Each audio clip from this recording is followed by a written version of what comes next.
Okay. So Indu, ये है हमारी हिमाचल का पूरा बैच। ये हिमाचल के different batch different different belt से सारे स्टूडेंट्स हैं जो हमारे पास ऑनलाइन पढ़ते हैं। सो बेसिकली इन्होंने एंट्रेंस एग्जाम दिया था जो हिमाचल में कंडक्ट हुआ था, और उसमें हम्म। ये सिलेक्ट हुए हैं। तो ये टॉप के स्टूडेंट्स थे। उन सबको फिर हम लोगों ने गवर्नमेंट शेम के अंदर अवंती में, हमारे एनजीओ का नाम अवंती है, सो ठीक अवंती है। ने कोचिंग प्रोवाइड करता है for medical entrance. So NEET की प्रिपरेशन कर रहे हैं ये लोग हमारे साथ। ठीक है। ठीक है। सो ये सब हिमाचल बेल्ट से, और इन्हें अभी इतनी ही नॉलेज है मैक्सिमम कि नीट देते हैं, डॉक्टर बनते हैं, बीडीएस होती है, एक वेटनरी में हम्म। चले जाते हैं। सो अब भी बहुत ज़्यादा नॉलेज नहीं है इन्हें डिफरेंट डिफरेंट फील्ड्स की। सो ठीक जो है। मेन एजेंडा है वो ये कि ये डिफरेंट, जैसे आपसे आज कनेक्ट करके कुछ नई चीज़ें सीख कर जाए, राइट। और इनके थोड़े से क्वेरीज हैं जो वो ज़रूर जानना चाहेंगे, राइट। ठीक है। एंड बच्चों, ये है Indu ma'am. Indu ma'am hello और मैं। Students. Hello ma'am. So Indu ma'am जो है वो अभी एंटरप्रेन्योर है। इनका अपना इंस्टीट्यूट है ट्राई सिटी में, और ये मेडिकल एंड नॉन मेडिकल की कोचिंग प्रोवाइड करते हैं ऑफलाइन मोड में, राइट। सो मैम आपको अपनी जर्नी बताएंगे और अपने बारे में बताएंगे, और कैसे वो अब इंस्टीट्यूट अपना एक खुद एंटरप्रेन्योर किस तरीके से बनी। She will tell you that. So Indu, over to you. Can you please introduce yourself? Okay okay.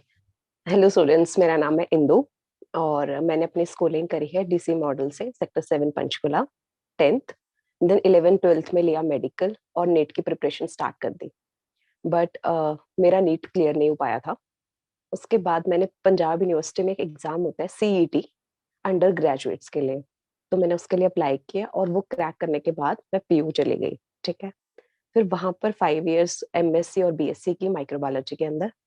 फिर मेरी जॉब लगी डीएवी कॉलेज में, सेक्टर 10 चंडीगढ़। वहां पे मैंने 2 साल टीच किया माइक्रोबायोलॉजी में। उसके बाद आई गॉट मैरिड। उसके बाद बेबी होने की वजह से मुझे वहां पे रिजाइन देना पड़ा। और अब मैंने स्टार्ट की अपनी अकेडमी, ज्ञान अकेडमी के नाम से। वहां पे हम लोग 8 से लेके 12th तक टीच करते हैं maths and science and physics, chemistry and biology.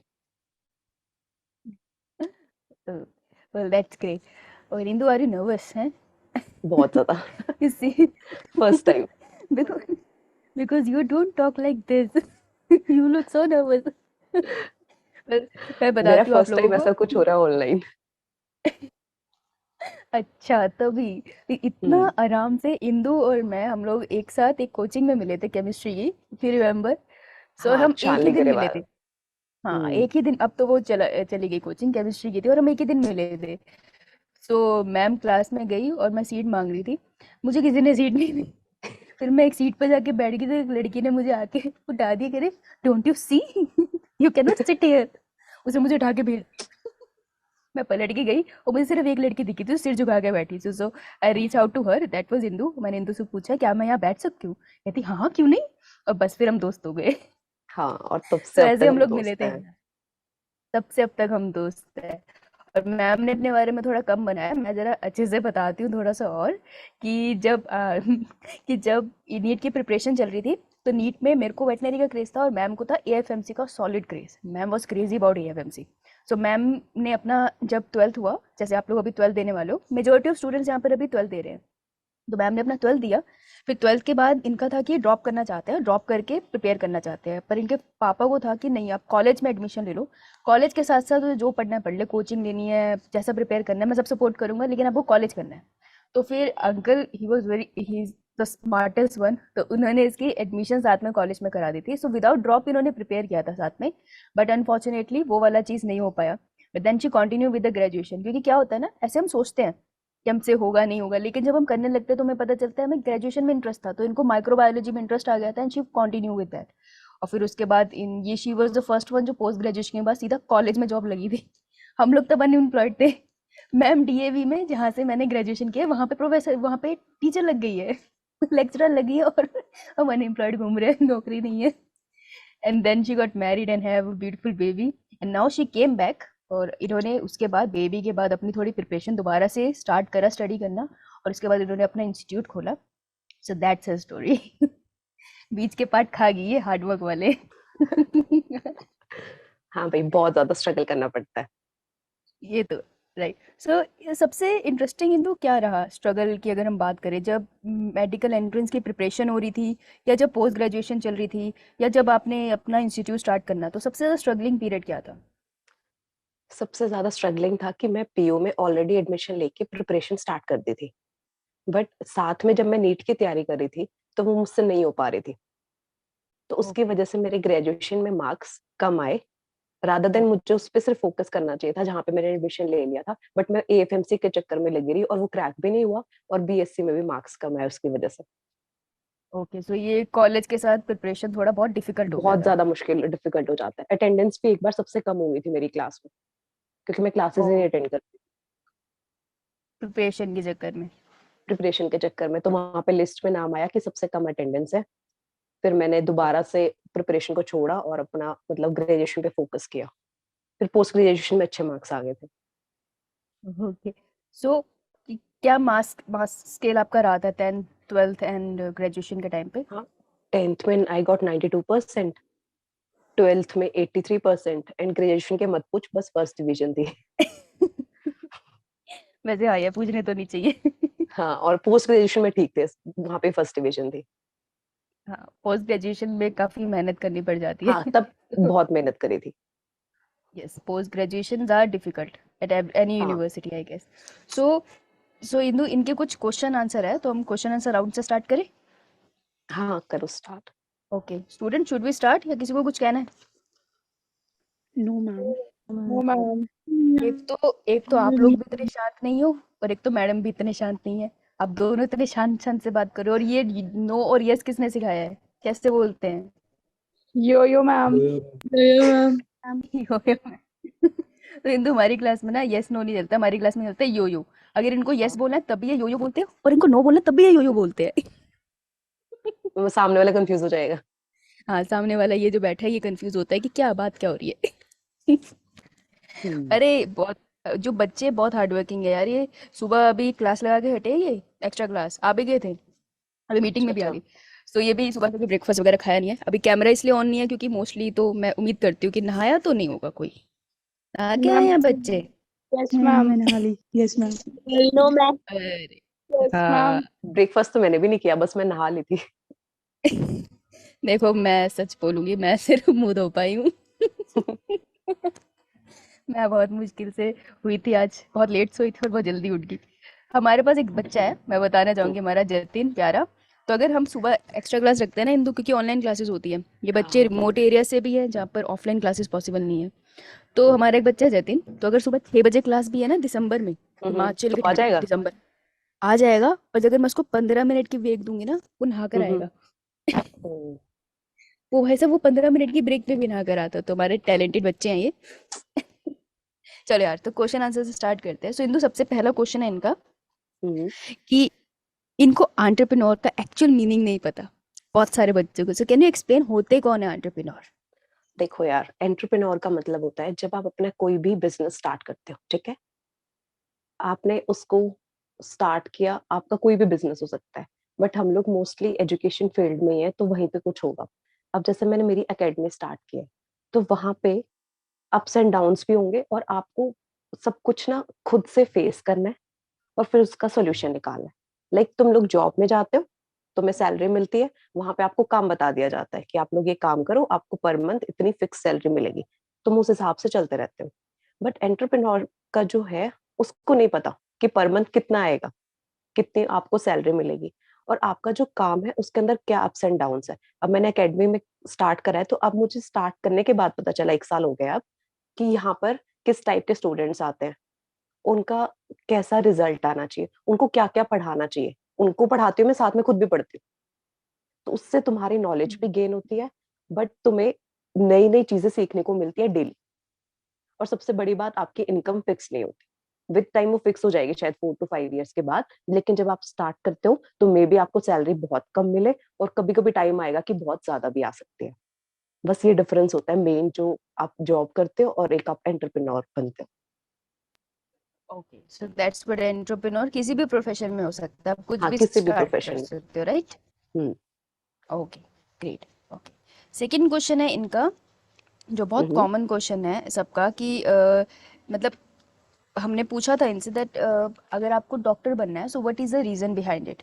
Hmm. So एक तरह से मोस्ट ऑफ द स्टूडेंट का आंसर था कि they want to become a doctor, उनका बचपन से सपना है। सपना है, हाँ। हाफ ऑफ द स्टूडेंट का आंसर था that they want to become a doctor, क्योंकि उनके फैमिली में वो पहले डॉक्टर होंगे, उनके पूरे एरिया में कोई मेडिकल से है ही नहीं, सो दे रियली वांट कि अपने गांव में वो पहले डॉक्टर हो, कि वो चेंज आए अपने गांव में। हाँ कुछ बच्चों का था कि उनको डॉक्टर इसलिए बनना है क्योंकि पेरेंट्स चाहते हैं, they don't want to become a doctor, but parents का एक वो है कि नहीं तुम डॉक्टर बनो, राइट।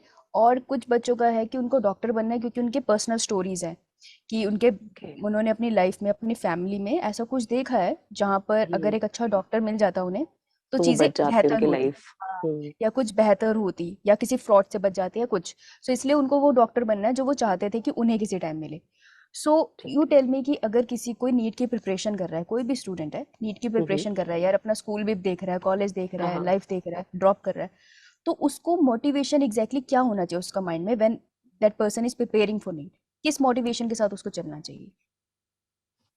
ठीक है।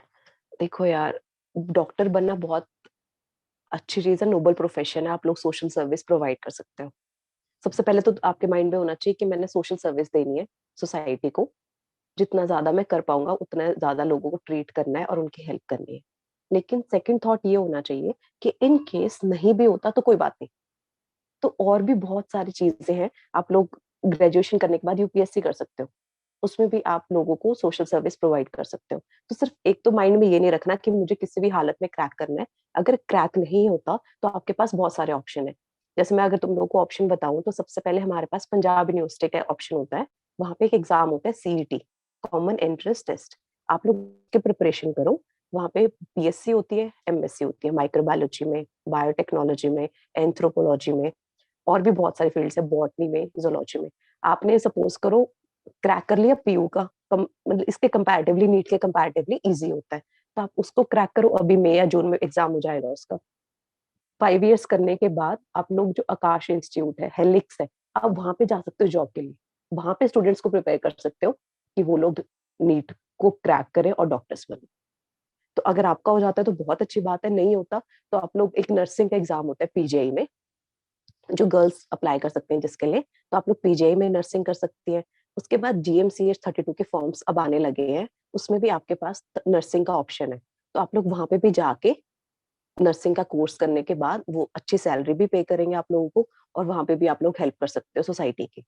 तो मेरा मतलब सिर्फ डॉक्टर के अलावा जो ऑप्शंस हैं, आप सबको वो सब भी देखने चाहिए और उनके ऊपर भी काम करना चाहिए कि हम ये वाले एग्जाम्स भी देंगे और इनमें से कुछ भी क्रैक हो जाता है तो वो बहुत अच्छी बात है। ओ ग्रेट।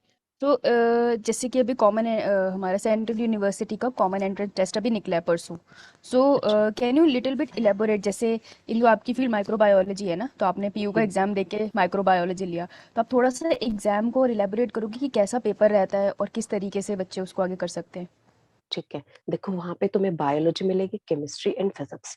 बायो की जो वो है तुम्हारे पास वेटेज है वो डबल होती है फिजिक्स और केमिस्ट्री के कंपैरिजन में। सबसे पहले 12th के बोर्ड्स, जो आप लोगों ने बोर्ड्स में पढ़ा होगा, फिजिक्स केमिस्ट्री और बायो आपको वो आती होगी बहुत अच्छे से, अभी अभी गो थ्रू किया होगा सिलेबस। और जो +1 की बायो है उसको बहुत अच्छे से करो, क्योंकि उसमें से बहुत क्वेश्चन आएंगे एनसीईआरटी। तो +1 की बायो और अभी कर लो, बोर्ड्स के साथ आपकी वो तीनों सब्जेक्ट्स प्रिपेयर हो जाएंगे। उसके बाद केमिस्ट्री करो बहुत अच्छे से, और फिजिक्स हमारा वीक पॉइंट रहता है जो मेडिकल के स्टूडेंट्स हैं, तो उसके ऊपर बहुत ज्यादा टाइम मत लगाओ, केमिस्ट्री और बायो पे टाइम दो, ताकि तुम्हारे यूनिवर्सिटी वाले एग्जाम्स जो है वो क्रैक हो जाए। मेरे टाइम पे मैंने +1 +2 की बायो, फिजिक्स और केमिस्ट्री करी थी +2, उससे टाइम रिवाइज करी, और फिर पीयू का जो एंट्रेंस था फिर वो क्रैक हो गया। वो बहुत ज्यादा सिंपल आएगा नीट के कंपैरिजन। तो आपने बेसिकली 12th की फिजिक्स केमिस्ट्री और बायोलॉजी दोनों करी, और 11th हाँ, की आपने सिर्फ बायो कर पाए थे आप बायो कर रिवाइज? पाए थे उस टाइम तक, और उसके बाद फिर हो गया था एग्जाम क्लियर, क्योंकि बायो की वेटेज सबसे ज्यादा है। अब जैसे GMCH 32 में जो फॉर्म निकलेगा नर्सिंग के लिए, उसमें भी आपको बायोलॉजी आएगी 50 मार्क्स की, 25 मार्क्स की केमिस्ट्री और 25 मार्क्स की फिजिक्स। तो अगर आप ये कर लेते हो तो आपके 75 मार्क्स लाइक प्रिपेयर हो जाएंगे। तो फिजिक्स में से थोड़ा बहुत तो आता ही होगा, 12th वाली तो फिजिक्स कर ही लोगे तुम। ओके, सो बेसिकली नर्सिंग हमें पीजीआई में एक ऑप्शन है बच्चों के पास, पीजीआई चंडीगढ़, और पीजीआई उसके बाद Chandigarh, C H GMCH thirty two GMCH 32 is a government hospital यहाँ चंडीगढ़ में, तो वहाँ पर भी नर्सिंग के दो पेपर है। सो बेसिकली बच्चों को नर्सिंग में थोड़ी कंफ्यूजन थी, सो हमारे पास दो ऑप्शन यहाँ पर भी है नर्सिंग के। और ये बहुत अच्छा है GMCH के लिए तो ना, लाइक कम जाती है कट ऑफ, इतनी ज्यादा जाती भी नहीं है। पीजीआई के लिए थोड़ी ज्यादा जाती है। और सिलेबस वही रहेगा, अगर बेसिकली अगर हाँ ये नीट का सिलेबस सेम प्रिपेयर है। करे, अगर ये तो नीट का प्रिपेयर करे हम्म, तो सब प्रिपेयर हो जाएगा ना? सब कुछ प्रिपेयर हो जाएगा, हाँ सेम सिलेबस है। बस पीजीआई में आप लोगों को इंग्लिश भी करनी पड़ेगी और थोड़े से करंट अफेयर्स आते हैं, वो भी चंडीगढ़ के रिलेटेड ही होते हैं। 6 मंथ्स के करंट अफेयर्स उठा लो चंडीगढ़ के, वो पढ़ लो बस।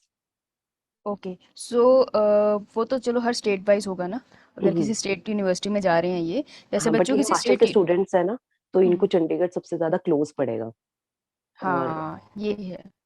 अच्छा भी है पीजीआई के, लाइक आपको जाते ही ना स्टाइपेंड देना शुरू कर देते हैं वो लोग फर्स्ट ईयर से ही।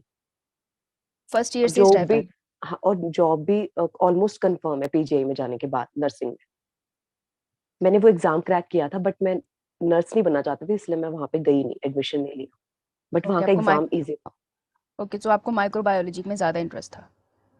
हाँ पीयू में मुझे ज्यादा इंटरेस्ट था नर्सिंग के कंपैरिजन में। Okay, all right. So basically ये अगर नीट की प्रिपरेशन करे तो नर्सिंग और बाकी कॉलेज एग्जाम अपने आप ही प्रिपेयर हो जाएंगे। अपने आप और प्रिपेयर हो जाएंगे। और अगर ये अपना बोर्ड्स पे ही फोकस करे तो भी प्रिपरेशन हो जाएगी? हाँ बोर्ड्स पे फोकस करोगे तो आपकी ट्वेल्थ प्रिपेयर हो जाएगी। उसके बाद जो गैप मिलेगा आपको अप्रैल और मई का, तब आप लोग अपने +1 को प्रिपेयर कर लो, बायो और केमिस्ट्री यस। कर लो वहां से। ओके, एंड आपने जो बोला था अभी, इंग्लिश जो बेसिक आती है वो तो हमें चलो सिलेबस से देखना पड़ेगा, और एक करंट अफेयर। तो इंदु जैसे हाँ अभी 7 मई को पेपर हो जाएगा इनका, तो उसके बाद भी अगर ये करंट अफेयर्स को गो थ्रू कर ले, जैसे 20 डेज का टाइम मिल जाएगा इन्हें, तो उतना सफिशिएंट होगा ना? हाँ बहुत ज्यादा सफिशियंट है उसमें, कुछ भी नहीं करना, बस एक बार एक वीडियो चलाना और उसमें जो चंडीगढ़ से रिलेटेड कुछ हुआ है वो सब देख लो, बस उसी से रिलेटेड क्वेश्चंस आते हैं। और इंग्लिश ओके। बिल्कुल ग्रामर ग्रामर आती है उसमें, जो 10th तक की होती है। ओके, सो बेसिकली अभी इनको इन सब की टेंशन लेने की जरूरत नहीं है, ये एग्जाम से 20 डेज पहले भी हो जाएगा, तो अभी हाँ सिर्फ नीट पे फोकस करेंगे, दैट वुड बी फाइन। हाँ नीट पे और बोर्ड्स पे बस। क्योंकि एक्चुअली ना कुछ यूनिवर्सिटीज में ना बोर्ड्स के मार्क्स भी ऐड करते हैं वो लोग, कुछ परसेंटेज रखते हैं कि आपके बोर्ड्स में कितने मार्क्स आए हैं। तो इन सबके बोर्ड्स में भी अच्छे मार्क्स आने चाहिए, उसकी ओके, वेटेज मिलेगी वहां पे। All right. ओके। पीयू में था अभी ना, पंजाब यूनिवर्सिटी में ऐसा रूल था हमारे टाइम पे कि आपको बोर्ड्स के अगर 80+ है या कुछ है ना, तो आपको वेटेज मिलती थी, आपका रैंक अच्छा आ जाता है फिर। हाँ, अगर आपके पास वो भी होता है ना कि अगर आपके पास ब्लड डोनेशन के सर्टिफिकेट्स भी होते हैं, अगर आपने ब्लड हाँ डोनेशन कैंप वगैरह लगाया तो उसकी वेटेज भी मिलती है। एनसीसी की मिलती है, एनएसएस एनसीसी, एनसीसी की बहुत ज्यादा वेटेज होती है। एनएसएस की भी मिलती है। हाँ सो आप एनएसएस के भी मिलते हैं। किसी भी गवर्नमेंट यूनिवर्सिटी में जाते हो ना, तो डिफरेंट डिफरेंट वेटेज होती है वहाँ पर आपको, हम्म, मतलब थोड़ा जैसे आपकी परसेंटेज है आपके पास, उसके अलावा हम दो कैंडिडेट है, मैं हूँ और इंदु मैम है, उनके पास एनसीसी था या एनएसएस था, तो उनका रैंक मेरे से थोड़ा ऊपर हो जाएगा उस हाँ रिस्पेक्ट उससे में। तो किसी यूनिवर्सिटी में जाओगे तो वो चीज़ का फायदा हो जाता है। साक्षी इनमें से कोई स्टूडेंट है जो चंडीगढ़ से स्कूलिंग हुई जिसकी +1 +2? किसी ने चंडीगढ़ से करी है +1 +2? एनीवन? No, ma'am. कोई भी नहीं है? No, ma'am. नहीं, ये यूटी पूल में नहीं आएंगे। एक्चुअली हाँ वही मैं बताने वाली थी कि यूटी का अलग से कोटा है। तो अगर इन्होंने हम्म। +1 +2 के वजह से एडमिशन ले लिया होता ना स्कूल में ही, तो वो हम्म। बहुत बेटर होता। और इनको तो इनको, हिमाचल का मिलेगा। अच्छा हिमाचल का, ओके ओके। हाँ, हिमाचल कोटा इन्हें मिलेगा, वो हमें नहीं मिलता था। आएगा इनको, ठीक है हर ठीक है। स्टेट का होता है ना एक, वो अपने हाँ स्टूडेंट को प्रेफर करते हैं कि वो वहीं एडमिशन ले, तो इनको हिमाचल का मिलेगा। वो हाँ फिर ठीक यूनिवर्सिटी है। टू यूनिवर्सिटी वेरी कर जाएगा। हम्म, तो बेसिकली बच्चों, किसी भी आप यूनिवर्सिटी में जाओगे तो कुछ क्राइटेरियाज होते हैं वहाँ के, हर यूनिवर्सिटी का थोड़ा डिफरेंट होता है। तो अगर हम प्रिपरेशन, जैसे मैम बोल रहे हैं कि आप बेसिकली नीट और बोर्ड प्रिपेयर, अब बोर्ड प्रिपेयर करो साथ साथ नीट होता चला जाएगा, नीट की प्रिपरेशन से सारी यूनिवर्सिटी के एग्जाम प्रिपेयर हो जाएंगे, राइट? हम्म। ओके, और ऑलराइट, हिमाचल के तो सो बहुत सारे स्टूडेंट्स है पीयू में ना, हमारे हम्म। साथ क्लासमेट से बहुत सारे बच्चे हिमाचल के ही थे वो लोग। मतलब माइक्रोबायोलॉजी में जो स्टूडेंट्स थे, बायोटेक्नोलॉजी में थे, बॉटनी में, जूलॉजी में। तो प्लीज तुम लोग ट्राई करना पीयू में एडमिशन लेने का। 5 इयर्स का करने के बाद फिर तुम लोग पीएचडी परस्यू कर सकते हो अपनी, अगर साइंटिस्ट बनना है तो। अगर नहीं बनना तो कोई और गवर्नमेंट एग्जाम की प्रिपरेशन कर सकते हो। और आप चाहो तो मैम की तरह अपना बिजनेस भी कर सकते हो, दैट्स आल्सो हाँ एन तुम, ऑप्शन। हाँ सबसे अच्छी बात है, आपका कोई बॉस नहीं होता, आप खुद ही अपने बॉस होते हो। अरे ये मजेदार था। आप खुद हम्म, के बॉस हो, so you have to be strict with yourself, और आप खुद के साथ लीनियंट जब होना है तो हो सकते हो थोड़ा। हाँ। और जॉब में आपको आपके बॉस की सुननी पड़ती है, यहाँ पे आप खुद ही बॉस हो, आप लोगों को हायर करते हो। ये, and that's a very beautiful part कि हम ऐसा भी बनते हैं कि हम किसी और की और कोई फैमिली को जॉब भी देते सपोर्ट हैं। करने लगते हैं, हाँ हम जॉब दे हम्म। पाते हैं किसी को, तो that's a very beautiful thing, कुछ लगता साक्षी मेरे है, पास कुछ तो कर फिजिक्स रहे की हैं हम लोग। वैकेंसी है, कोई है एलिजिबल? हिंदू। यार अपनी फैकल्टी तो सारी बिजी है, पर मैं किसी से पूछ के बताऊंगी। हम्म, ओके, मूविंग ऑन। हाँ भाई, तुम में से किसी को फिजिक्स पढ़ानी तो मैं पास जा सकते हो, हाँ? नितिन। ओके। तो मूविंग ऑन, इंदु थोड़ा सा यार आप अपनी माइक्रोबायोलॉजी के बारे में प्लीज बताओगे कि माइक्रो एक्चुअली क्या है। ये सब टर्म सुने हैं इन्होंने, माइक्रोबायोलॉजी, बायोटेक्नोलॉजी, लेकिन उन्होंने पढ़े नहीं है। तो उनको पता कैसे चलेगा एग्जैक्टली इनको किस में इंटरेस्ट है? तो आप थोड़ा सा माइक्रोबायोलॉजी को एक्सप्लेन कर सकते हो कि होती क्या है एग्जैक्टली? देखो माइक्रोबायोलॉजी में क्या होता है, एक्चुअली जो एमबीबीएस करते हैं ना स्टूडेंट्स, वो लोग भी इस फील्ड को पढ़ते हैं। और तुम लोग ने सुना होगा एमडी इन माइक्रोबायोलॉजी, माइक्रोबायोलॉजिस्ट बोलते हैं उनको। हम लोग क्या करते हैं, bacteria, virus, fungi, algae, protozoa, इनके बारे में बहुत डीप में स्टडी करते हैं। और आप लोग को जितनी भी बीमारियां होती है ना बैक्टीरिया से, मान लो आपको एक्ने हो रहे हैं, टाइफाइड हो रहा है, कॉलरा हो रहा है, ये सब किसकी वजह से होता है? बैक्टीरिया की वजह से होता है। और जैसे कोरोना वायरस आया था तो उसके अंदर वायरस इन्वॉल्व था। माइक्रोबायोलॉजिस्ट का काम होता है डिटेक्ट करना आपको जो बीमारी हुई है किस वजह से हुई है, कौन सा बैक्टीरिया या वायरस रिस्पॉन्सिबल था, उसके बाद उसका ट्रीटमेंट करना कि आपको मेडिकेशन कौन कौन सी एंटीबायोटिक्स आपको लेनी चाहिए। ये सारे काम करते हैं माइक्रोबायोलॉजिस्ट। एक लैब टेक्नीशियन की पोस्ट होती है, उसके अंदर ये लोग आप अपना सैंपल देने जाते हो, वो लोग उसको टेस्ट करते हैं और उसके अंदर से आपको बताते हैं कि आपको कौन सी डिजीज हुई है। ये सारे काम माइक्रोबायोलॉजिस्ट करते हैं। और साक्षी, ये लोग ना एमएलटी का कोर्स है, मेडिकल लैब टेक्नोलॉजी का कोर्स है, डीएवी सेक्टर 10 चंडीगढ़ में। वो वाला कोर्स भी ज्वाइन कर ओके, सकते हैं आफ्टर 12th।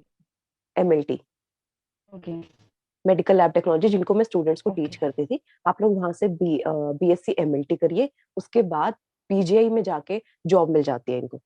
जॉब भी मिल जाएगी और वहां पे रिसर्च वर्क भी कर सकते हैं। अभी ओके। सो मेरे बहुत बीएससी के सारे बाद कर स्टूडेंट्स हैं जो सकते पीजीआई में है। हैं? ओके, तो पीजी हाँ, लेकिन बीएससी अभी के बाद ही कर बीएससी कर सकते सकते हैं एमएलटी में। हाँ, हैं? ओके, तो अब ओके। 12th होते तो ही बच्चों इनको ना कॉपी डीएवी पेन में, कॉलेज में फॉर्म भर देना चाहिए। ओके, तो बच्चों और कॉपी वो पेन लोग में सिर्फ लिख लेना 12th साथ साथ के कोर्सेज। हम्म। 12th के जो हाँ, बोलो मार्क्स बोलो, होंगे ना सॉरी। आपके, उसके बेसिस पे आपका एडमिशन हो जाएगा वहाँ पे डीएवी कॉलेज में। एमएलटी कोर्स है, मेडिकल लैब टेक्नोलॉजी। ओके, सो पीयू में नहीं है, ये प्राइवेट ही नहीं, ये होगा। पीयू में नहीं है, ये यहीं पे डीएवी कॉलेज में है। और उसके बाद आप पीजीआई जा सकते हो और अपना रिसर्च वर्क कंटिन्यू कर सकते ऑलराइट, सो बेसिकली जिनको भी माइक्रोब्स में इंटरेस्ट है वो माइक्रोबायोलॉजी को फॉलो कर सकते हैं आगे। हो। और जिसको डीएनए में इंटरेस्ट है वो बायोटेक्नोलॉजी कर सकता है। ओके, सो डीएनए वाले हमारे बायोटेक के हो गए। हाँ, वो बायोटेक के लिए और बॉटनी और जोलॉजी जिसको टीचिंग में इंटरेस्ट है। Okay, botany and zoology. हाँ, प्लीज आप लोग क्या करना, बायोटेक और माइक्रो मत लेना, बॉटनी ले लेना या जोलॉजी ले लेना। उससे अगर आप करोगे एमएससी तो उसके बाद आकाश है, हेलिक्स है, चंडीगढ़ में जो इंस्टीट्यूट्स है वहां पे आपको जॉब मिल जाएगी।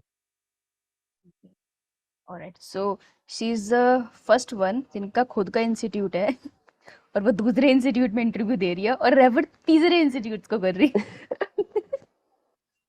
नहीं, वो है लोग ना? बहुत अच्छी सैलरी देंगे इन लोगों को ना। हाँ, she is take completely talking about, like बिल्कुल एकदम बोल्ड तरीके से बता रही है भाई कि आप प्राइवेट इंस्टीट्यूशंस ज्वाइन कर सकते हो, जितने भी करना चाहो, आपको एक ऑप्शन होता है। सो इन बॉटनी जुओलॉजी के अलावा ये लाइफ साइंसेस भी ले सकते हैं ना? लाइफ साइंसेस ले सकते हैं बट वो लोग प्रेफरेंस देते हैं बॉटनी और जोलॉजी को, पूछते हैं कि आपने ये अच्छा। पढ़ी थी, क्योंकि उनको 11th 12th को टीच करवाना है वहां पे जो हम्म, नीट के स्टूडेंट्स हैं। तो हमने बॉटनी और जोलॉजी थी 11th 12th में, लाइफ साइंसेस तो था हम्म, ही नहीं।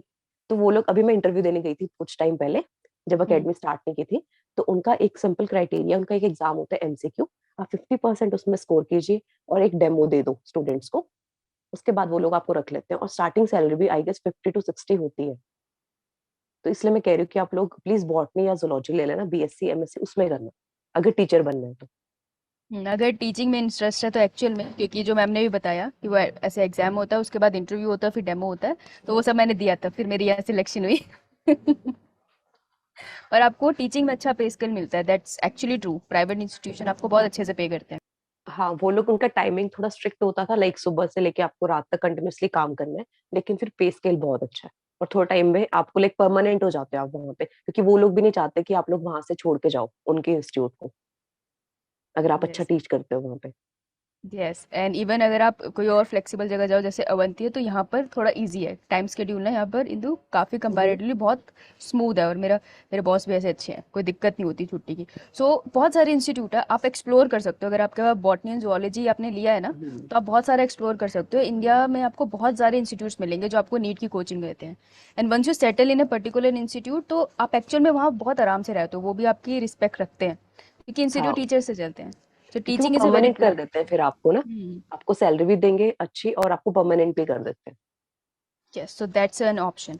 और इन दो एक बी हम्म। फार्मेसी जो आपने बोली थी।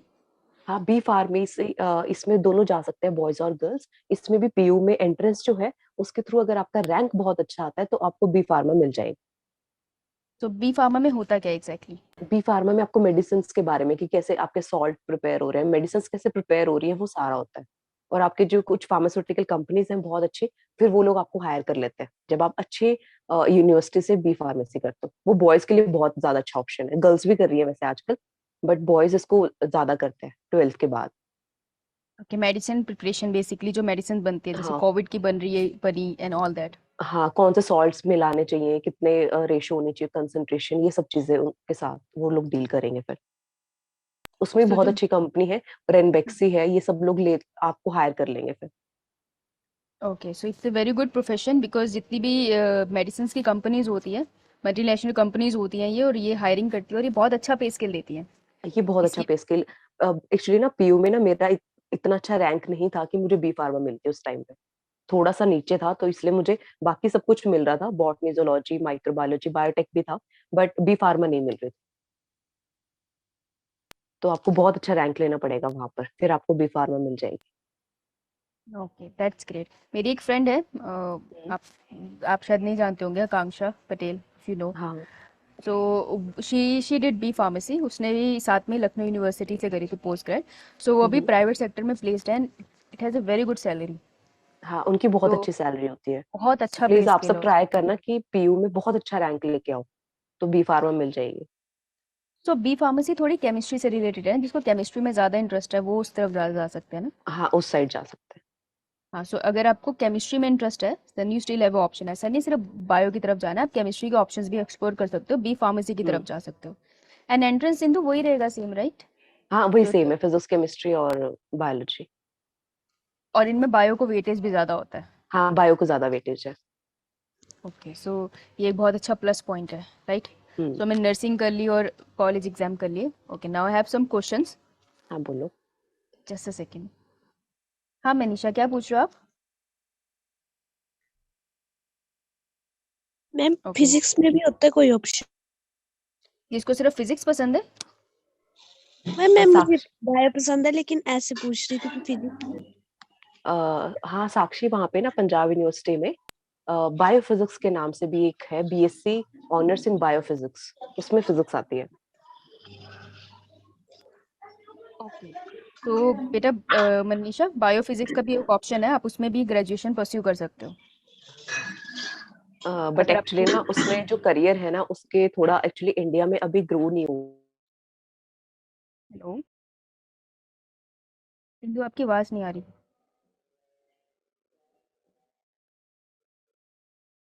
हेलो। अब आ रही है साक्षी? हाँ हेलो। हाँ जी, हाँ जी, हाँ जी, अब आ रही है, अब आ रही है, हाँ, बोलो। अब एक्चुअली आप लोग बीएससी बायोफिजिक्स कर सकते हो, बीएससी ऑनर्स, बट अभी इंडिया में इतना इवॉल्व नहीं हुआ है ये सब कुछ, तो वहां पे करियर ऑप्शंस कम है। और ये जो बॉटनी है, जोलॉजी है, इनका करियर ऑप्शन थोड़ा ज्यादा है। उसके बाद है माइक्रोबायोलॉजी और बायोटेक्नोलॉजी का। इसमें आपको फिर पीएचडी करनी पड़ती है, तब जाके आपका करियर, लाइक काफी टाइम लग जाता है, पहले आप बीएससी करोगे, फिर एमएससी करोगे, फिर आप पीएचडी करोगे, उसके बाद लाइक आपको जॉब मिलेगी। राइट, सो इसमें अभी थोड़ा सा एक्सप्लोर करना बाकी है बायोफिजिक्स में।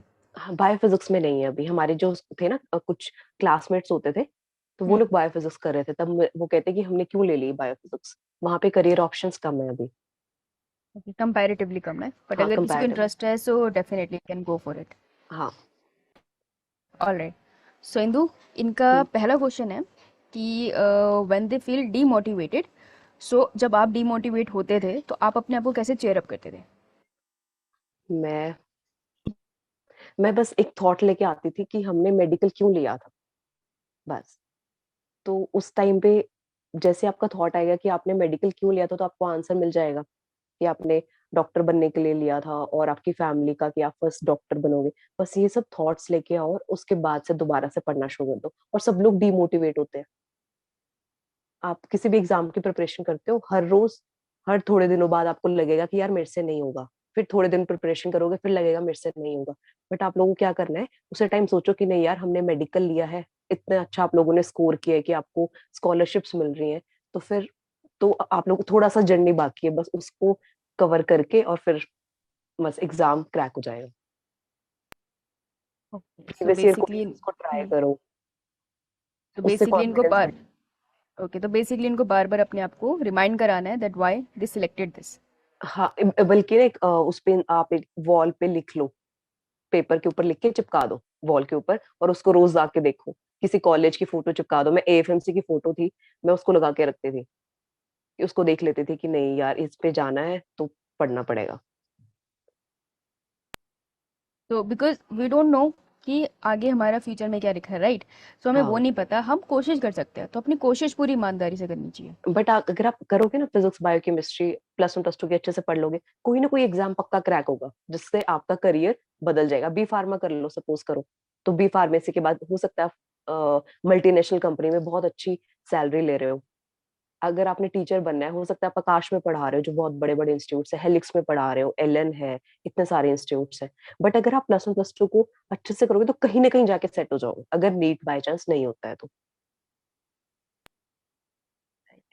तो बेसिकली फोकस रखना है जो अभी कर रहे हो उसी पे, बार हाँ, बार उसी उसी पे पे जाना फोकस है। रखो, उसी को बार बार करो, गो थ्रू करो चैप्टर्स को बार बार, एमसीक्यूज जितने प्रैक्टिस करने हैं वो करो, और प्रीवियस 5 इयर्स तो कर ही लो। ग्रेट।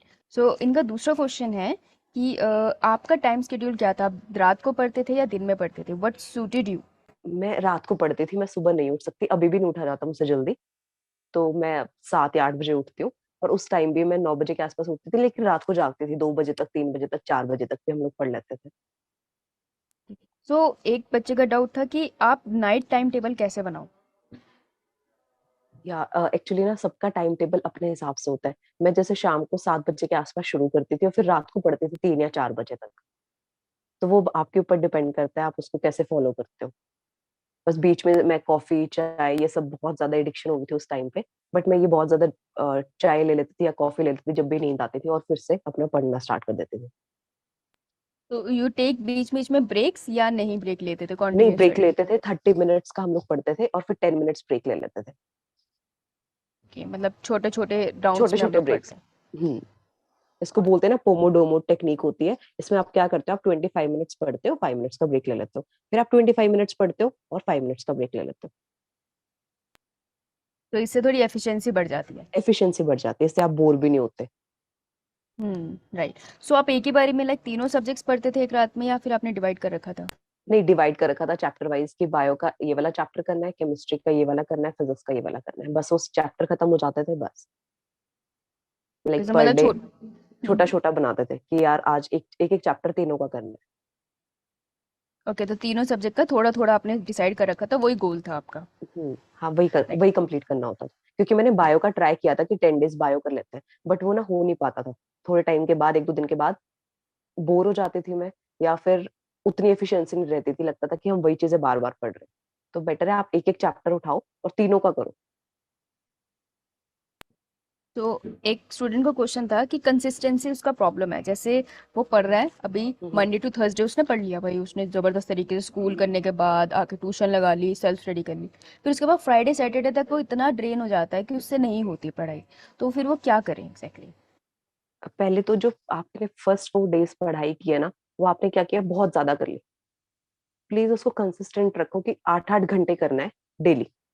तो आप मंडे से लेके सैटरडे तक अगर आप 8 8 आवर्स पढ़ोगे तो वो सफिशियंट है। पर एक दिन 16 घंटे पढ़ लिया, अगले दिन 15 घंटे, फिर 14, और उसके बाद पढ़ाई नहीं करी, तो उसका कोई फायदा नहीं है। इससे बेटर है आप डेली 8 आवर्स लगाओ, 2 2 आवर्स, 2 आवर्स फिजिक्स को दे दो, या जो भी आपका सब्जेक्ट वीक है उसको ज्यादा टाइम दे दो, और बायो को कंपैरेटिवली थोड़ा कम दे दो, क्योंकि वो आप लोग को आती होती है पहले से ही।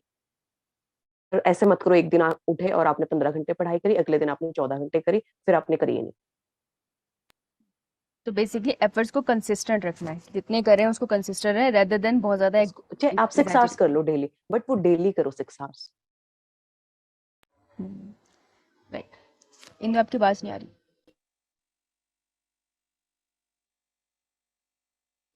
हेलो। हेलो।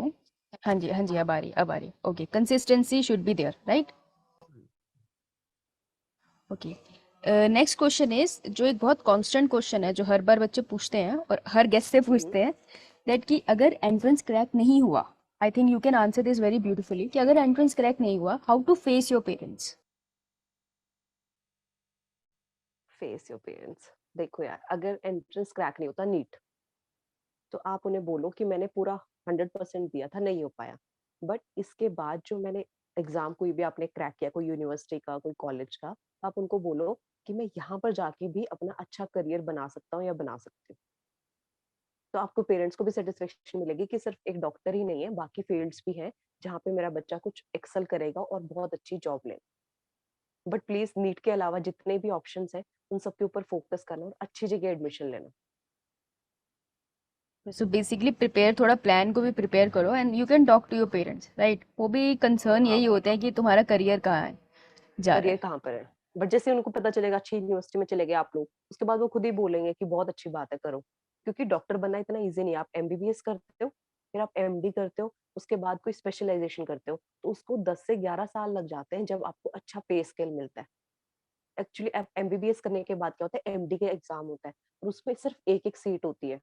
जैसे पीजीआई में है तो एक सीट होगी हार्ट के डॉक्टर के लिए, कार्डियोलॉजिस्ट के लिए। तो उसको क्रैक करने के लिए भी बच्चे बहुत ज्यादा टाइम लगा लेते हैं कई बार, और कई बार वो नहीं भी हो पाता। तो आप सिर्फ क्या रह जाते हो, एमबीबीएस, उसकी कोई वैल्यू नहीं है। तो जैसे हम नॉर्मल ग्रेजुएट्स होंगे, वो भी ग्रेजुएट्स हैं। तो पेरेंट्स को ये भी होना चाहिए माइंड में, और तुम लोगों को भी होना चाहिए कि यार अगर मैं डॉक्टर बन रहा हूँ तो एमबीबीएस के बाद भी मुझे बहुत ज्यादा स्ट्रगल करना है वो एक एक सीट लेने के लिए एमडी की। अदरवाइज वो लोग बहुत कॉस्टली होती हैं जो प्राइवेट सेक्टर में, जो प्राइवेट कॉलेजेस में है एमडी, वो बहुत महंगी है। ओके, हाँ बिल्कुल। ये डिमोटिवेट ना कर दियो बच्चों को एमबीबीएस नहीं, पे। डीमोटिवेट नहीं कर रही, ये रियलिटी है। अभी एक मेरी फ्रेंड है, वो बीएएमएस करी उसने, फिर उसके बाद उसने हम्म, बहुत प्रिपरेशन करी एमडी के लिए, फिर उसको उसमें मिली है, प्राइवेट कॉलेज में ही मिली है, और वो इतना ज्यादा कॉस्टली है, और 3 साल आपको फिर एमडी के लिए लगता है। सो सी वही बात है, जब हम फिर वही आती है ना कि हम क्या करें। तो मैं वही कहना चाहूंगी कि आप पूछो अपने आप से, आपको करना है, अगर आपको करना है जेन्युइनली, आपको बनना है एक्चुअल में डॉक्टर, देन हाँ, definitely go for it, right. लेकिन वही अगर फिर नहीं आप, बन रहा है, नहीं, मेरा मतलब कि फिर आपको ये होना चाहिए कि मुझे 11 to 12 years लगेंगे और इतने टाइम तक मुझे कंसिस्टेंटली मेहनत करनी। तो अपना वो माइंड में एकदम क्लियर कर लो कि डॉक्टर बनना है, देन कोई दिक्कत नहीं, आप एडमिशन लोगे, फिर आपको एकदम स्टार्ट होती है पढ़ाई तो पता कहाँ चलती है यार, हमारी भी तो छः हाँ, छः सात सात साल निकल गए, हमें भी कहाँ पता चला पढ़ते पढ़ते। नहीं, नहीं, बट ये था ना, हम्म जैसे एमबीबीएस हो जाती है, वो हो हम्म। जाएगी नहीं, उसके बाद जो एमडी के लिए कंपटीशन है वो बहुत ज्यादा हार्ड है। वो एमडी की जो सीट लेना है वो सबसे ज्यादा डिफिकल्ट टास्क है। वहां मिलने के बाद कोई प्रॉब्लम नहीं है, बट यस उसमें सो आपको सारे एमबीबीएस का पढ़ना पड़ता है। यस, सो जो एमबीबीएस होती है उसके बाद आप जनरल फिजिशियन बनते हो, फिर उसके बाद जब आप एमडी देते हो उसके बाद आप स्पेशलाइज बनते हो, जैसे हम बोलते हैं ना। स्पेशलाइजेशन। हाँ, कार्डियोलॉजिस्ट है या वो गायनेकोलॉजिस्ट है, तो उसके लिए आपको एमडी करनी पड़ती है। तो एमबीबीएस के बाद आप जनरल फिजिशियन बनते हो, you can get job in hospital, you can open your own clinic, that's true. But अगर आपको स्पेशलाइजेशन में इंटरेस्ट है, जैसे आपको सर्जन बनना है, then you have to go for MD. उसका फिर एंट्रेंस एग्जाम होता है, नीट पीजी के नाम से। हाँ, NEET PG. So that's your choice, आप अगर करना चाहते हो तो पूरी डेडिकेशन से करो, वो भी क्रैक करते हैं बच्चे, ऐसी बात नहीं है। But yes, this is a good point कि आप अपने एटलीस्ट कोई कॉलेज के फॉर्म जरूर भरो, क्योंकि बच्चों को ये था, अभी भी बहुत बच्चे पूछ रहे थे कि मैं जो सेंट्रल यूनिवर्सिटी का एग्जाम है वो भरूं या ना भरूं। सो आई सजेस्ट, जैसे मैम नहीं, भी सजेस्ट भरना है। करे कि आप भरो। सो आप आप उसे जरूर प्लीज भरो। भरो। और क्रैक भी करो उसको। और अच्छी यूनिवर्सिटी में, दिल्ली यूनिवर्सिटी है, वहां पे अगर आपको किसी में एडमिशन मिल जाता है किसी भी अच्छे कोर्स में, तो आप वहां पे ही परस्यू कर सकते हो। These universities and actually help, अगर आप बोलते हो ना आप दिल्ली यूनिवर्सिटी से आए हो या टिफर हाँ, से आए हो या बीएचयू से आए हो, so you have a different kind of edge everywhere, it वहां is a perfect. Hisar agriculture university है ना हरियाणा में, वो भी बहुत अच्छी यूनिवर्सिटी है। अब वहां से भी, वहां का भी फॉर्म भर सकते हो। बिल्कुल। तो ये यूनिवर्सिटी से अगर आप कहीं इंटरव्यू के लिए भी जा रहे हो ना, for example you are interested in teaching, आप बता रहे हो मैं ग्रेजुएट हूँ दिल्ली यूनिवर्सिटी से, आपको एज मिलेगा सबके आगे। इफेक्ट है क्योंकि वो हाँ। टॉप मोस्ट यूनिवर्सिटीज है इंडिया की। और दिल्ली यूनिवर्सिटी सबसे टॉप पे है, उसमें प्लीज ट्राई करना कि आपको कोई भी अच्छा कोर्स मिल जाए। आजकल साइकोलॉजी बहुत ज्यादा चल रहा है साक्षी। हाँ, साइकोलॉजी साइकोलॉजी हमारी। में हम्म। अ, बच्चे ना आजकल बीएससी ऑनर्स होती है साइकोलॉजी में दिल्ली यूनिवर्सिटी से। तो आप उसका एंट्रेंस भी क्रैक करके आप वहां पे जा सकते हो, वो बहुत अच्छी फील्ड है। यस, सो ये जो बीएससी साइकोलॉजी मैम ने जो भी बताया, साइकोलॉजी के लिए अभी नेक्स्ट हमारे जो इंदू जो गेस्ट आएंगे ना नेक्स्ट संडे, वो हम्म। साइकोलॉजी से पीएचडी कर रहे हैं, तो दिल्ली यूनिवर्सिटी से साइकोलॉजी पढ़ी है उन्होंने। सो हाँ, वो शी बहुत विल अच्छा गाइड है। हर कम्प्लीटली कि कैसे करना है। साइकोलॉजी बहुत बडिंग प्रोफेशन है। हाँ, सो आजकल बहुत ज्यादा। यस, तो she will guide you completely कि कैसे आप साइकोलॉजी को परस्यू कर सकते हो। अब एक क्वेश्चन था बहुत इंटरेस्टिंग बच्ची का, that because hmm. I told them that you are married, you have a family, उसके साथ आप अपना हम्म। बिजनेस रन कर रहे हो। सो वो ये जानना चाहते थे कि how do you balance work and family, क्योंकि एक बहुत कॉमन नोशन है बहुत सारी फैमिलीज में कि जैसे ही एक फैमिली आ गई, बेबी आ गया, मैरिज होगी, तो प्रोफेशनल लाइफ खत्म हो गई। So how did you manage that, और अपनी प्रोफेशनल लाइफ, अपनी आइडेंटिटी को भी कैसे रखा आपने? देखो यार, एक बार आपकी शादी हो गई, ठीक है, उसके बाद अब मेरा बेबी भी है। बहुत ज्यादा। Hello. Yes, you are audible. Okay okay. तो अब आपको क्या करना पड़ता है। बहुत कई बार मुझे बहुत ज्यादा प्रॉब्लम्स आती है। आनंदित जो मेरा बेटा है, वो बहुत बार डिस्टर्ब भी करता है कि नहीं मम्मा मेरे साथ टाइम स्पेंड करो, आपको अकेडमी मत जाओ। खुद बोलता है वो कि आप ना अकेडमी मत जाना, आज आप छुट्टी कर दो। लेकिन फिर आपको अपने इमोशंस को कंट्रोल करके अपने प्रोफेशनल जो चीजें हैं उसके ऊपर ज्यादा फोकस करना चाहिए। बट जो मेरे हस्बैंड है वो बहुत सपोर्टिव है, और मेरे जो फैमिली है दोनों, इन लॉज भी और जो मेरी फैमिली है, वो लोग बहुत ज्यादा सपोर्ट करते हैं। और उन्हीं की वजह से मतलब मैंने एकेडमी जो थी वो स्टार्ट करने के लिए ट्राई किया कि एक बार मैं ट्राई करती हूँ अगर मुझसे रन हो पाएगी तो। बट टचवुड अब वो अच्छे से चल रही है। तो आपको अपने इमोशंस, आपको ये सोचना है कि देखो यार, आप लोगों को मैं बिल्कुल फ्रैंकली बोलूं, आपका जो प्रोफेशन है, आपकी जो आइडेंटिटी है ना, वो सबसे ज्यादा इंपॉर्टेंट है। जैसे हमारी जो मदर्स है अभी घर पे, तो उनकी जो लाइफ है वो कंपैरेटिवली डिफिकल्ट रही होगी उनके टाइम पे, क्योंकि आप फाइनेंशियली डिपेंडेंट हो किसी और के ऊपर। तो अगर आप फाइनेंशियली इंडिपेंडेंट हो, तो आप अपने डिसीजंस ले सकते हो, अपने बच्चों के लिए बहुत अच्छा डिसीजन ले सकते हो। कहीं पर भी जो भी आपका मन करे आप वो सारी चीजें कर सकते हो। तो आपका जो प्रोफेशन है वो सबसे ज्यादा इंपॉर्टेंट होना चाहिए, रादर देन कि नहीं मुझे फैमिली, आप फैमिली को 1 घंटा कम दे दो, और 2 साल बाद वही आप लोगों की प्रेज करेंगे कि हाँ ये जो भी है, मतलब ये कुछ अच्छा कर रही है अपनी लाइफ के अंदर। लेकिन अगर आप फैमिली को ज्यादा टाइम दोगे तो, और अपने बारे में नहीं सोचोगे, तो विद टाइम आपका जो बेबी है वो भी बड़ा हो जाएगा, आपके हस्बैंड जो होंगे वो जॉब पे चले जाएंगे और आप अकेले रह जाओ। तो प्लीज उस टाइम पे अपनी जो आपने स्टडीज की है अभी 12th के बाद आप जो परस्यू करोगे अपना, वो होने के बाद बोलो कि नहीं मुझे कुछ ना कुछ तो ट्राई करना है। आप कहीं टीचिंग पे लग जाओ। पहले पहले मैंने डीएवी कॉलेज में किया था, तो वहां से एक्सपीरियंस मिल गया था टीचिंग के लिए। उसके बाद अपना कुछ स्टार्ट करो, घर पे ट्यूशंस देना स्टार्ट करो। 1 साल मैंने घर पे भी दी थी ट्यूशन। आपको कॉन्फिडेंस आएगा तो उसके बाद आप उस फील्ड में आगे जा सकते हैं। सो बेसिकली अपनी प्रोफेशनल लाइफ को प्रायोरिटी देनी है, अपने आप को प्रायोरिटी देनी है। हाँ, क्योंकि अगर आप उसको नहीं दोगे तो कुछ सालों के बाद सब कुछ चेंज हो जाएगा। बच्चे भी अपना स्कूल जाना शुरू कर देंगे, सब लोग अपने अपने लाइफ में बिजी हो जाएंगे और आप अकेले रह जाओ। लेकिन अगर आप अपने आप को बिजी रखोगे तो आप लोगों से भी कनेक्ट रहते हो, आपके नए नए फ्रेंड्स बनेंगे और आप अर्न भी अच्छा करोगे। यस, बेसिकली मिलके आप अपनी फैमिली को सपोर्ट भी कर पाओगे, राइट? सो हाँ, ये सब सपोर्ट कुछ कर हम करते हो तो पाओगे। एक तरह से फैमिली के लिए ही है। हाँ, और अगर लेडीज कहते हैं कि पढ़ती है तो सारी फैमिली पढ़ती है। और अगर कोई लड़का पढ़ता है तो सिर्फ वो अपने लिए ही पढ़ रहा होता है, क्योंकि अगर लेडीज पढ़ेंगी तो बच्चों को भी पढ़ाएंगी, बच्चों की हेल्प करेंगी, फाइनेंशियली अपनी फैमिली को सपोर्ट करेंगी, तो बहुत ज्यादा सपोर्ट मिलता है अगर अगर आप एक गर्ल हो और आप पढ़ रहे हो तो। That's a very good point कि फीमेल को पढ़ाना बहुत इंपॉर्टेंट होता है, पूरी फैमिली एजुकेट हो जाती है। इवन अगर हम्म। फीमेल हाउसवाइफ में भी चेंज हो रही है तो वो एजुकेशन वो पूरी जनरेशन को दे रही है घर पे, हाँ, राइट? वो अपने बच्चों को पढ़ाएगी और भी बहुत सारी चीजें कर सकते हो आप लोग। बट प्लीज जैसे घर पे फ्री मत बैठना। और ये बहुत अच्छा पॉइंट है कि इफ़ यू फील लाइक कि अभी जॉब के लिए नहीं हूँ मैं ready, so you start giving home tuitions. आप 10th के बच्चों तक तो पढ़ा सकते हो ना, आप तब तक होम ट्यूशंस दे सकते हो। बहुत सारे यू विल सी, इतना कॉमन है ये, 12th के बाद ही स्टार्ट हो जाता है कि छोटे बच्चों को ट्यूशन दे रहे हैं पर अपनी एजुकेशन के पैसे खुद ही इकट्ठे कर रहे हैं। कॉलेज में भी होता हाँ, ही बहुत था। और बहुत ज्यादा पैसे मिलते हैं होम ट्यूशंस के लिए। अगर आप होम ट्यूशन देने जाते हो आपको बहुत ज्यादा पे करते हैं वो लोग।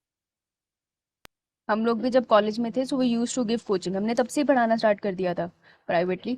सो अपनी फीस हम उससे निकाल लेते थे। सो ये हाँ, बहुत वो अच्छा सबसे पॉइंट हो जाता है। बेस्ट ऑप्शन है ये। यस, आपकी नॉलेज बढ़ती है, आपको एक्सपीरियंस मिलता है और आपकी फीस निकल जाती है। सो वो हाँ, बहुत इंपॉर्टेंट होता है। And if you go in A government college, हम आपको गवर्नमेंट एग्जाम क्रैक करने को क्यों बोलते हैं? क्योंकि आप जब सरकारी कॉलेज जाते हो फीस कम होती है। हाँ, सो वहाँ आप पे एक्चुअली फीस नहीं अपनी होती है। कोचिंग से फीस निकाल सकते हो। बहुत तो कम फीस होती है। So next question Indu is, as an entrepreneur, आपका जो काम है, तो आप अपनी लाइफ को डिस्क्राइब कर सकते हैं इन 24 आवर्स, आपका दिन कैसा जाता है? ओके, मैं सुबह उठती हूँ, उसके बाद मेरे पास 2 स्टूडेंट्स आजकल बोर्ड की प्रिपरेशन कर रहे हैं, तो वो लोग घर पे आते हैं, अकेडमी में आ नहीं सकते हैं, इस वजह से उनको मैं टीच करने के बाद अपना लेक्चर प्रिपेयर करती हूँ अकेडमी के लिए। मैं 9th, 10th, 11th और 12th को टीच करती हूँ। तो उनके लिए जो भी चैप्टर मुझे पढ़ाना होता है, वहाँ पे एक बार गो थ्रू कर लेती हूँ। क्वेश्चंस देखती हूँ वहाँ पे नए-नए क्या-क्या आ रहे हैं आजकल यूट्यूब से। उसके बाद वहाँ पे जाती हूँ अकेडमी में 5 टू 6 आवर्स वहाँ पे स्पेंड करती हूँ। उसके बाद आई केम बैक होम। उसके बाद मैं कुछ नहीं करती। उसके बाद मैं अपने आनंदित के साथ टाइम स्पेंड करती हूँ और फिर सो जाती हूँ रात को। तो सबसे चैलेंजिंग क्या होता है जब आप वहाँ पे काम करते हो, आपका अपना, मतलब आप बॉस हो, so what challenges do you face in your academy in general sense as a challenges, boss? हाँ, एक्चुअली एक तो सबसे बड़ा है कि रिजल्ट मैटर करता है कि स्टूडेंट्स का रिजल्ट कैसे लेके आए। उनमें से कुछ स्टूडेंट्स हैं जो लोग बिल्कुल नहीं पढ़ते और उनके पेरेंट्स कॉल करते हैं फिर कि मैम ये पढ़ नहीं रहे, इनके स्कूल में मार्क्स नहीं आ रहे हैं। तो उसको फेस करना सबसे मुश्किल है, उनको पढ़ाना कि प्लीज तुम लोग हार्ड वर्क करो, प्लीज तुम लोग करोगे तभी कुछ होगा। वो लोग पढ़ना ही नहीं चाहते। सबसे डिफिकल्ट चीज ये आ रही है आजकल जब एग्जाम स्टार्ट होने वाले हैं। सो उन्हें कन्विंस करना is that difficult task. Students को कन्विंस करना सबसे ज्यादा मुश्किल है। वो लोग पढ़ना ही नहीं चाहते हैं, कुछ है, बाकी लोग भाई, अच्छा कर लेते हैं। आप में से कोई है जो पढ़ना नहीं चाहता? ये तो फिर भी 12th में है, वो लोग तो 9th क्लास में, एक तो 9th और 10th में है कुछ। भाई जो पढ़ना नहीं चाहता मैम अभी कन्विंस कर लेंगे। नहीं, मैंने उनको करके देखा, वो लोग नहीं हो रहे हैं। पता नहीं कैसे 9th को या 10th को पास करेंगे। और कुछ स्टूडेंट्स बहुत अच्छे भी हैं, जो लोग बहुत हार्ड वर्क करते हैं, उनका बहुत अच्छा रिजल्ट आएगा भी 90% प्लस। तो वो सबसे ज्यादा मोटिवेटिंग होता है एज ए टीचर, जो बच्चा मेहनत कर, as a teacher. Actually as a teacher सबसे इंटरेस्टिंग यही होता है, जो बच्चा मेहनत कर रहा है ना, उसको देख के गर्व होता है। रिजल्ट आए ना आए, बच्चा मेहनत कर रहा है तो खुशी हाँ, होती है। मेहनत कर रहा है और हमें पता होता है कि ये बच्चा कुछ ना कुछ लाइक कर लेगा अपनी लाइफ के अंदर। ये इट्स एक्चुअली नॉट अबाउट कि नीट का एंट्रेंस आए, हमें बस ये होता है कि आप जब मेहनत करते हो तो वी नो कि आप कोई ना कोई एंट्रेंस एग्जाम देंगे, कुछ तो लाइफ में बना ही लोगे। हाँ, एक आप अगर पढ़ते रहोगे ना, फिजिक्स, बायोकेमिस्ट्री, आप कॉलेज में जाओगे, किसी भी कॉलेज में जाओगे, यूनिवर्सिटी में जाओगे, आपको वहाँ पे एक्सपोजर मिलेगा। आपको एक लाइफ का दूसरा डोमेन देखने को मिलेगा कि लाइफ जो हम 12th तक कर रहे थे वो एक अलग चीज थी और अब हम जो कर रहे हैं वो बिल्कुल डिफरेंट है। आपको नए नए एक्सपीरियंसेस मिलेंगे, वो सबसे ज्यादा इंपॉर्टेंट। और अगर आपने कुछ ना कुछ पढ़ा है तो आप पक्का कुछ अनएम्प्लॉयड नहीं रहोगे, कुछ ना कुछ कर लोगे अगर आपके पास नॉलेज होगी। तो कंसिस्टेंटली कोशिश करते रहना चाहिए, राइट? हाँ, एंड में लाइफ में कुछ ना कुछ बन जाता है। Okay, great. सो एक क्वेश्चन है ईशा का कि ईशा का इंटरेस्ट है एग्रीकल्चर और वेटनरी में, सो उसे क्या करना चाहिए? एग्रीकल्चर वेटनरी में है तो उसको ना अगर अभी हिसार एग्रीकल्चर यूनिवर्सिटी का एक फॉर्म निकलता है, उसमें आपको वेटनरी के लिए एग्जाम देना होता है। ये वाला एग्जाम मैंने भी दिया था। तो आप उसमें वेटनरी डॉक्टर बनते हो। उसकी फिजिक्स बायो और केमिस्ट्री कंपैरेटिवली बहुत इजी आएगी। उनको सिर्फ वो एंट्रेंस देना है, वहां पे जॉब सॉरी एडमिशन हो जाएगा कोर्स के अंदर। वेटनरी 5 इयर्स का होता है, उसके बाद आपकी फिर जॉब लग जाती है। यस, तो ईशा लिख लेना, Hisar agriculture university, university. Hisar ये एग्रीकल्चर। फॉर्म्स आएंगे अभी। सॉरी है, मेरे एरिया में थोड़ा डिस्टर्बेंस है। सो यस, सो ये बहुत अच्छी यूनिवर्सिटी है, मैं भी विजिट करी, मैंने भी विजिट करी थी, ये बहुत प्यारी याद है यूनिवर्सिटी है। हमने एंट्रेंस दिया था वेटनरी के लिए। मैं लग गई थी यार। अच्छा ठीक है ठीक है, मैंने भी तेरा दिया शायद था। हाँ दोपहर में था, मेरा मॉर्निंग में था। हाँ, हाँ मैंने दिया था। मेरा क्या, हाँ, 1 नंबर से रहा था, मुझे याद है मुझे। इट स्टिल हाँ। Hurts, it deeply hurt. But I हाँ रिमेम्बर बहुत। मैं रात को ट्रेवल करके सुबह सुबह पहुंची थी, नींद में पेपर देने गई थी। नहीं बट पेपर पता है इजी होता है वहां का, ये लोग कर लेंगे मुझे लगता है क्रैक ना। उस टाइम पे मेरी फिजिक्स स्ट्रांग नहीं थी, तो मुझे लगता है वो 1 नंबर मेरी फिजिक्स लेगी थी। हाँ शायद मैं फिजिक्स थोड़ी तो और मैंने बहुत मेहनत की है। करती तभी। आई कीप टेलिंग देम कि यार बायो करते हो तुम, इनका क्या है, बायो अच्छा होता है तो बायो पढ़ते रहते हैं, लेकिन एंट्रेंस फिजिक्स फिजिक्स केमिस्ट्री हाँ। बायो के कंपैरिजन से निकलेगा, कंपेयर। मिलाना पड़ेगा तुम्हें उसे, मतलब कंबाइन या करना एक पड़ेगा। बात और बतानी थी मुझे इनको ना, कि इनको अगर डॉक्टर बनना है ना, तो इनको फिजिक्स करनी पड़ेगी बहुत ज्यादा अच्छे से, क्योंकि बायो और केमिस्ट्री सारे बच्चे कर लेते हैं। जो फिजिक्स है वो रैंक डिसाइड करेगा इनको एमबीबीएस में एडमिशन दिलाने के लिए। तो जिसकी फिजिक्स बहुत ज्यादा स्ट्रांग है ना, उसके चांसेस ज्यादा है डॉक्टर बनने के लिए। एंड बहुत इंटरेस्टिंगली इज दैट आपको सब कुछ तो नहीं करना है, आपको बस जो चीज़ आप कर रहे हो उसके लिए कॉन्फिडेंट, नेगेटिव मार्किंग से मेनली बचना है, तो सबसे बड़ी नेगेटिव एक मार्किंग thing से। होती है। और फिजिक्स में आप प्रीवियस ईयर उठा लो 5 इयर्स के, उसमें देखो किस टाइप के क्वेश्चंस आ रहे हैं आजकल। आप उनकी प्रैक्टिस करो, एटलीस्ट 25 में से 10 to 12 क्वेश्चंस तो आपको करने चाहिए ठीक अटेम्प्ट वहां पे। So there are some time students Indu जो डर जाते हैं इतना कि टेस्ट जो होता है इनका उसमें ये फिजिक्स छोड़ के बायो कराते हैं, सिर्फ केमिस्ट्री कराते हैं। सो नहीं फिर आपको ना कहीं और एडमिशन मिल जाएगा, बट आप डॉक्टर नहीं बन सकते, क्योंकि आजकल कट ऑफ बहुत हाई जाने लग गया, 675 575। वो तभी आएंगे जब आपको फिजिक्स आती होगी, एटलीस्ट 50% आती हो। Exactly, so you don't like, हम ये नहीं कह रहे आप पीएचडी कर रहे हो यार फिजिक्स में, ऐसा नहीं कह रहे, लेकिन इतनी हम्म। प्रिपेयर करो कि बैलेंस रहे, क्योंकि कोई भी, ऑनेस्टली है, कोई भी मेडिकल कॉलेज ऐसे एडमिशन थोड़ी देगा बायो में पूरे नंबर है फिजिक्स में नेगेटिव में आए हैं। हाँ ऐसे नहीं नहीं होगा वही ना। ना। एक्चुअली तुम लोग जैसे टेस्ट दे रहे हो, 100 बच्चे टेस्ट दे रहे हैं, तो जो उसने बायो और केमिस्ट्री सबने कर लिया अटेम्प्ट, तो कोई फायदा नहीं हुआ। लेकिन जिसने फिजिक्स के 10-15 क्वेश्चन ठीक कर दिया, उसका रैंक बहुत ज्यादा चला जाएगा तुम लोगों से, उसके मार्क्स ज्यादा आएंगे।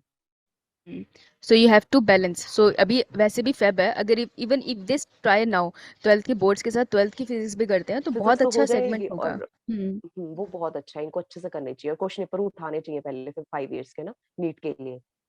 उसमें से गो पीवे। थ्रू करें, हम्म। क्वेश्चंस आ रखे, पीवाईक्यू सारे कर ले, बल्कि फिजिक्स के तो कर ही ले 5 सालों में, कि इस टाइप के क्वेश्चंस आए थे, और अभी भी उसी टाइप के क्वेश्चंस आएंगे। यस। और ना सो एनसीईआरटी से आएगा शायद, मतलब मैंने सुना था कि स्टूडेंट्स बता रहे थे जो एनसीईआरटी है ना, उसमें क्वेश्चंस होते हैं, न्यूमेरिकल्स होते हैं, वो न्यूमेरिकल्स इनको प्रैक्टिस करनी चाहिए। डिफिकल्ट होते हैं वो, बट एक बार इनको ट्राई करना चाहिए। यस, सो हम लोग तो अभी, क्योंकि अब इनका सिलेबस तो हो गया जितना कराना था, तो अब हम लोग हम्म। रिवीजन फेज में जा रहे हैं, तो उसमें हम एनसीईआरटी बैक क्वेश्चन, और बायो में तो एनसीईआरटी एनालिसिस पूरी जाती ही है। हाँ बायो फिजिक्स में और तो जाएगी। केमिस्ट्री में भी इनको जो भी, जैसे इनके सर है दोनों, Kapit sir and hmm. Sunil sir, so इनकी गाइडेंस वो अच्छे से गाइड करते हैं, so I always tell them कि उनसे कोऑर्डिनेट करके अपने सब्जेक्ट को बैलेंस कर लो। हाँ प्लीज फिजिक्स के न्यूमेरिकल्स हैं, एनसीईआरटी उठाओ, वो करो, वो एज इट इज नीट में आए हुए हैं। अभी शायद कोई बता रहा था कि 8 क्वेश्चंस थे, वो एनसीईआरटी से आए थे। 8 क्वेश्चन बहुत हो जाते हैं। 8 क्वेश्चन सही हो जाए तो मजे आ जाते हैं। हाँ मैं वही कह रही हूँ, और वो भी डायरेक्ट तुम्हें याद ही हो जाएंगे आंसर सुन के ना, तो प्लीज वो पर कर लेना बैक क्वेश्चंस। हाँ, लेकिन तुम प्रैक्टिस करके जाना और रट्टे मत मारने लग जाना आंसर के। हाँ रट्टे मत मारना। फिर बोलेंगे मैम आपने तो बोला था। नहीं क्योंकि मैं कोई सुन रही थी यूट्यूब पे, तो उसने बताया, कहते हैं 8 क्वेश्चंस एनसीईआरटी से आए हैं, और आजकल एनसीईआरटी के क्वेश्चंस डालने लग गए हैं नीट के अंदर ना, तो बहुत अच्छी बात है। और बायो में तो ऐसा हो गया कि कॉन्सेप्चुअल क्वेश्चन की स्टेटमेंट्स भी एनसीईआरटी से निकाली जा रही है। हाँ सब कुछ एनसीईआरटी से आ रहा है अब। So that's a very good thing, आप बहुत अच्छे से पढ़ोगे तो हो जाएगा correct. Hmm. Right. Okay. So Indu, so last last part is that, if you want to address NEET के पेरेंट्स को, सो आप इनको क्या 3 मेन सजेशंस दोगे कि आप ये 3 चीज़ें ज़रूर करें when you are preparing for NEET. सबसे पहले तो बायोलॉजी की प्लीज एक एक लाइन एनसीईआरटी की ना, मतलब घोट के पी जाने वाला काम है, तुम्हें वो सब आना चाहिए।